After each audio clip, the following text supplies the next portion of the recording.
Ah, imagina só que loucura essa mistura.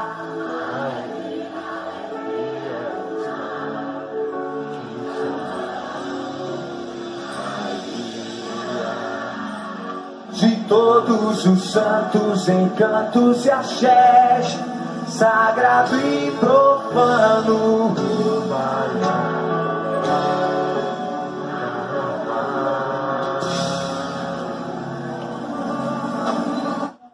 Oi, gente, tudo bem?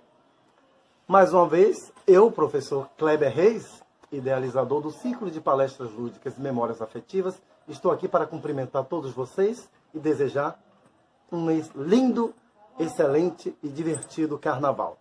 Pois é, vocês devem imaginar que, assim como todas as manifestações culturais e populares têm uma história, com o carnaval a situação não é diferente. Pois é, o carnaval é uma herança de várias comemorações realizadas na antiguidade por povos como os egípcios, os hebreus, os gregos, os romanos. Esses festejos pagãos serviam para celebrar grandes colheitas e principalmente louvar as divindades. É provável que as mais importantes festas ancestrais do carnaval tenham sido as Saturnais, realizadas na Roma Antiga, com exaltação a Saturno, que Saturno era considerado o deus da agricultura. Na época dessa celebração, as escolas fechavam, os escravos eram soltos e os romanos dançavam alegremente pelas ruas dias e noites. Havia até uma espécie de bisavô, eu digo que é uma espécie de bisavô desses carros alegóricos que desfilam durante o carnaval do Rio de Janeiro nas escolas de samba. Pois é, eles levavam homens e mulheres nus e eram chamadas de carro-navales, algo como carro naval. Carro naval, pois tinha um formato semelhante a navios. Alguns pesquisadores enxergam aí a origem da palavra carnaval. Claro, eu tenho diversas outras versões, de acordo com os historiadores que li, de acordo com os filólogos, eu tenho outras opiniões, mas esta está valendo também. A maior parte dos especialistas, por exemplo, acha que o termo vem de outra expressão latina, que é o carne levare, que significa retirar ou ficar livre da carne. Isso porque, já na Idade Média, essas velhas festividades pagãs foram incorporadas pela Igreja Católica, passando a marcar os últimos dias de liberdade antes das restrições impostas pela Quaresma. Lembra o período de Quaresma, quando não podiam diversas coisas? Pois é mais ou menos assim que a coisa funcionava. Era mais ou menos assim. Nesse período de penitência para os cristãos, durante os 40 dias antes da Páscoa, o consumo de carne era proibido. E eu me lembro que quando era criança, minha mãe sempre dizia às quartas-feiras de cinza: olha, hoje não pode comer carne, mas comia peixe, que é um tipo de carne. E naquela época não se comia nenhum tipo de carne.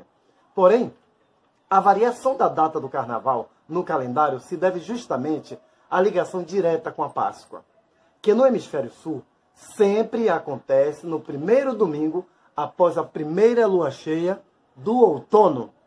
Determinada data do feriado cristão, basta você fazer assim: você vai retroceder 46 dias no calendário, ou seja, 40 da Quaresma, mais 6 da Semana Santa, para chegar à quarta-feira de cinzas. Então, para quem não sabia, o carnaval e a quarta-feira de cinzas não é decidido aleatoriamente. Existe todo um cuidado em relação à festa considerada profana e o período sagrado que vem logo a seguir. A comemoração do carnaval adquiriu formas dos países católicos que mantiveram a celebração. No Brasil, por exemplo, foi a grande influência do entrudo. O que era um entrudo? Era uma folia feita em Portugal, onde era comum as brincadeiras onde as pessoas utilizavam-se de água. Espirravam água um no outro, jogavam água. Só que, com a globalização do carnaval, a festa brasileira mistura brincadeira e costume de outros países com criações nacionais. No entanto, em seus primórdios, lá pelo século XVII, exatamente, lá pelo século XVII, o carnaval daqui, do Brasil, não tinha música, não tinha dança, brincava-se o entrudo, herança da colonização portuguesa. É daí que veio o costume da guerra de água. chamava-se Guerra das Águas. Mas a artilharia daqueles tempos, muitas vezes, era mais pesada, com direito não só a baldes e latas d'água, como também a lama, laranja, ovos. As pessoas atiravam diversos elementos, não tão cheirosos, nas outras. Inclusive, o entrudo não era bem visto pela classe social elevada, ou seja, quem tinha um nível social melhor não se metia no entrudo e ainda criticava. Eu acho interessante que quando eu estou no carnaval aqui de Salvador e percebo muquiranas com a sua pistola de água, com as suas garrafas de água jogando nas pessoas, eu posso garantir que a grande maioria não faz ideia de que se trata de uma lembrança afetiva do entrudo, que faz parte, ou seja, que participa do carnaval aqui de Salvador e do Brasil, não é verdade? A grande maioria certamente não sabe. Outra tradição que existia no carnaval, além dessa influência do entrudo, era justamente o hábito de homens se vestirem de mulher.